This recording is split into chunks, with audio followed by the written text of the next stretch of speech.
On the night of March 13th, 1997, something was seen in the skies over Phoenix, Arizona. But what? Did eyewitnesses catch a glimpse of the military's latest secret weapon? Or are UFOs to blame for these strange sightings?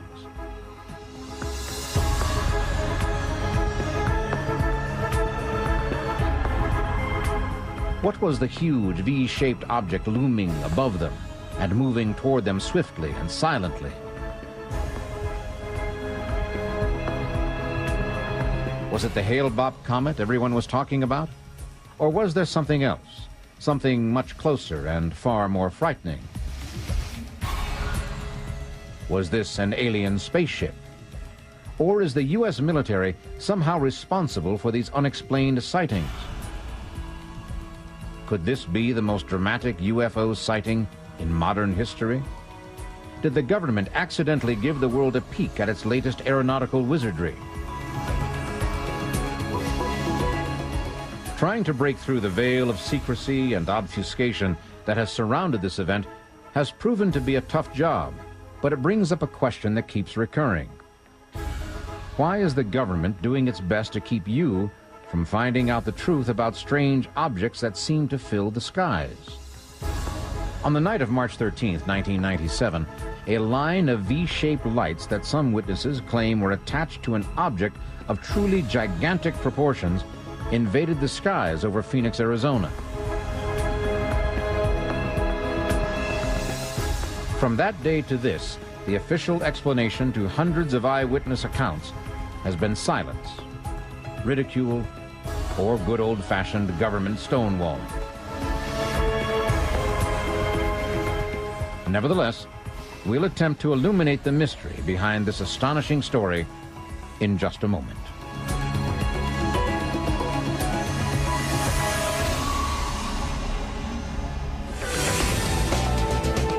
A mystery that cannot be explained. An enigma that defies reason. A surprising and unexpected answer. To encounter such a mystery firsthand may change your life forever. Face to face with the greatest riddles of the ages, the world's most profound mysteries reach out and touch your life in ways you never imagined possible.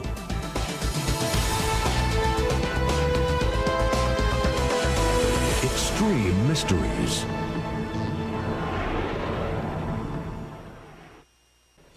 Xtreme Mysteries.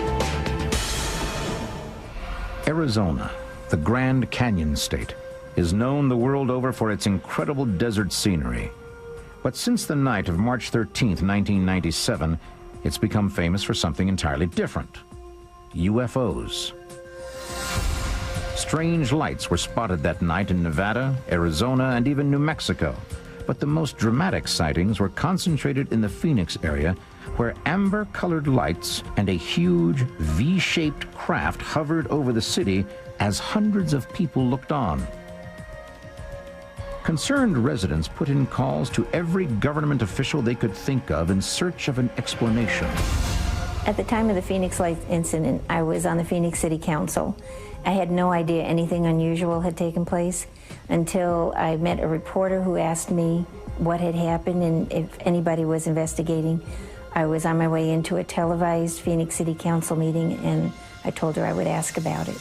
Nobody is doing any investigation on it, and I'd just like to know if anybody has any information from the city and if the city is checking into it. Apparently, when I asked my fellow council members if anything was being done to investigate the matter, all I got was silence.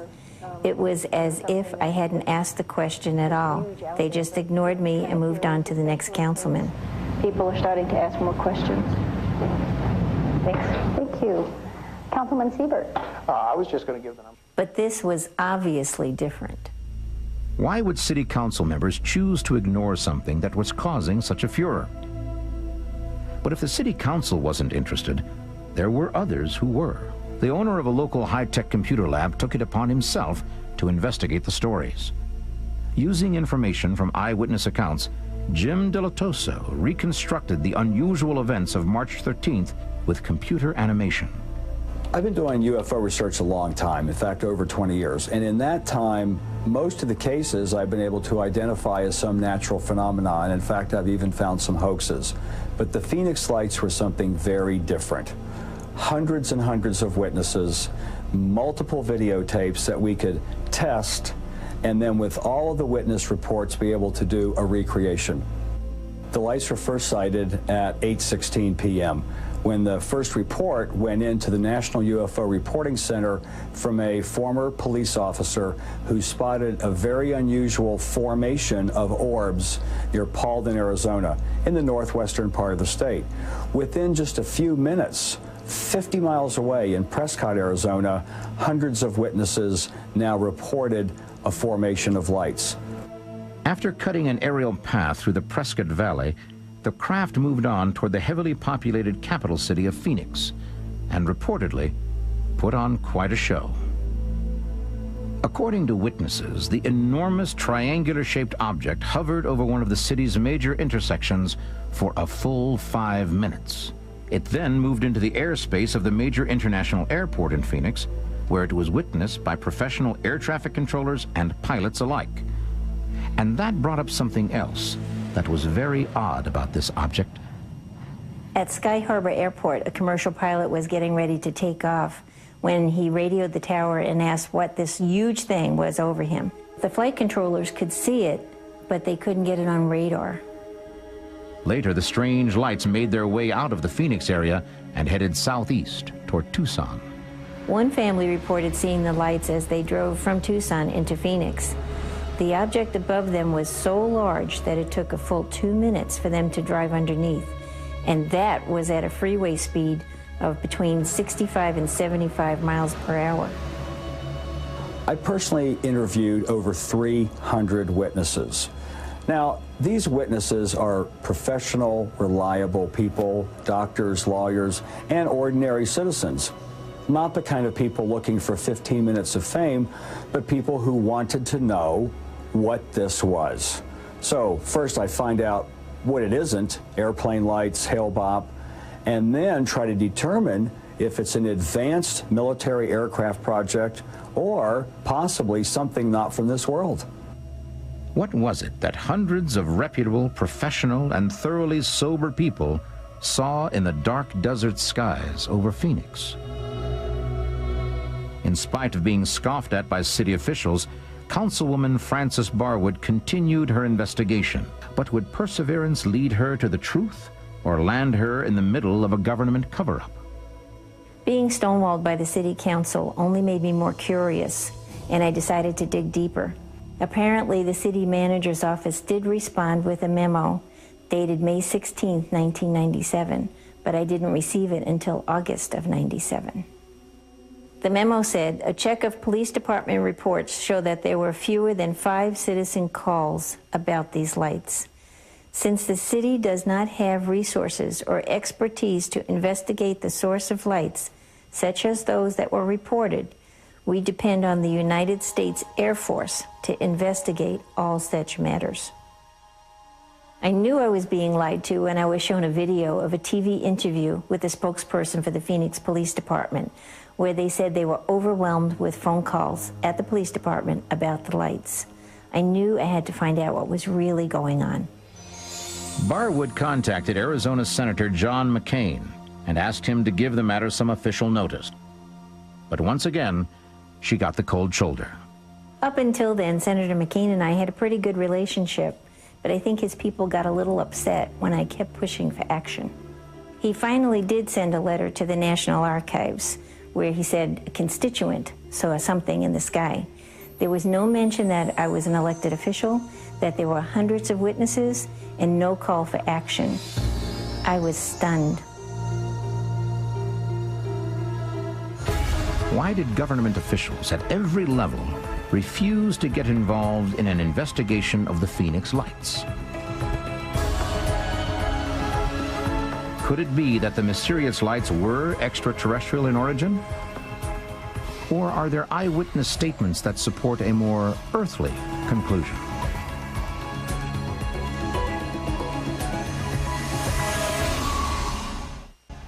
Xtreme Mysteries. Can the Phoenix lights be attributed to a group of military aircraft, possibly F-15s or F-16s, from the nearby Luke Air Force Base? We have a report that the U.S. military was placed on a defense condition alert that night, a DEFCON 3, in response possibly to the events over Phoenix. Based on the testimony of a key eyewitness, military jets were in the air that night. But some investigators say it wasn't just for a routine training mission.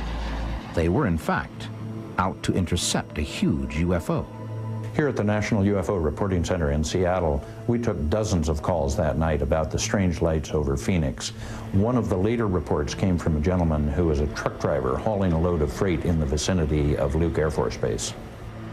The truck driver watched the lights for 20 minutes as he made his way towards the outskirts of Phoenix. When he stopped to make his drop-off, he could clearly see two orbs of light shaped like hot air balloons. They were only a couple of miles away from him near the runway at Luke Air Force Base. At that moment, he saw three jets take off on full afterburner.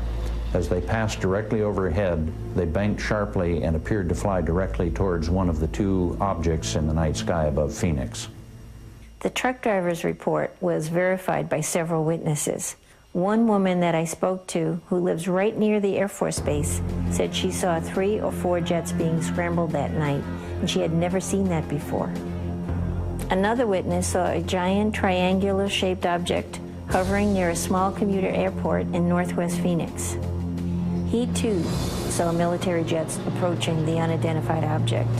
One of the jets flew up under the craft and had to veer away at the last moment to avoid a mid-air collision. One of the more dramatic calls we took that night was from a gentleman who identified himself as an airman at Luke Air Force Base who had actually been on the tarmac that night. He reported that one of the two pilots had been so badly shaken by the intercept that he had to be helped from his cockpit. Do these eyewitness accounts prove that there was UFO activity over Phoenix on the night of March 13th, 1997? We should point out that the military denies these reports. Officials at Luke Air Force Base have denied sending out any jets that night or even receiving calls about the mysterious lights. And yet phone records prove that the base was flooded with reports from concerned citizens. Is the military trying to hide the truth about the Phoenix lights? Or is it merely attempting to defuse a situation that can be easily explained? Could something as benign as flares dropped from military aircraft account for the strange lights? Or is this yet another smokescreen? And if the whole thing can be so easily explained, why not just explain it? Obviously, there's more here than meets the eye. We'll see if we can discover what it is in just a moment. Xtreme Mysteries. On March 13th, 1997, a flurry of UFO activity was reported in 3 western states, with the most significant sightings concentrated in and around the Phoenix, Arizona area. Despite the persistence of investigators, in the days following these strange events, personnel at Luke Air Force Base denied that there was any military aircraft in the area that night. But their story would soon change. On the evening of March 13th, 1997, about 10 o'clock, I was done watching TV and I went outside and I noticed an orange light on the Estrella Mountains further east than I've ever seen it before. I went inside the house, got my video camera, went out and I started to photograph the light. As I was doing so, it disappeared and it reappeared lower to the right. I trained my camera on that light, and as I was doing so, a light further to the right appeared, and from that light, a number of lights started to go on that formed an arc. Several months after the Phoenix Lights event, the military came up with its own explanation for what had happened. They suddenly discovered that they had had a training flight in the air that night over the Barry Goldwater Gunnery Range, located some 40 miles to the southwest of Phoenix. The military asserted that sometime during the evening of March 13th, a group of A-10 aircraft had taken off from Davis-Monthan Air Force Base in Tucson and headed towards Phoenix. As part of this exercise, military flares were launched by the aircraft. The flares are attached to parachutes and they burn very brightly. They are held aloft by the prevailing winds and by the parachutes. According to the military, these flares can be seen from up to 150 miles away. So what they want us to believe is that the flares were the cause of these unusual lights and not any kind of alien craft. Over the years, I have seen flares dropped, and I know what they look like. They're smaller, they're dimmer, and they drift. What I photographed were bright orange lights that held a position for 2.5 minutes and did not move. At first glance, the military's explanation seemed plausible. So members of the local media used amateur video taken on that night to prove the theory. This particular video was shot in the northern part of Phoenix, looking south towards the Estrella Mountains. One of the key issues on the 10 o'clock sighting was the location of the lights. Because they were videotaped from multiple locations, we could take all those videotapes and triangulate it in a computer system and position it on a 3D topographical map.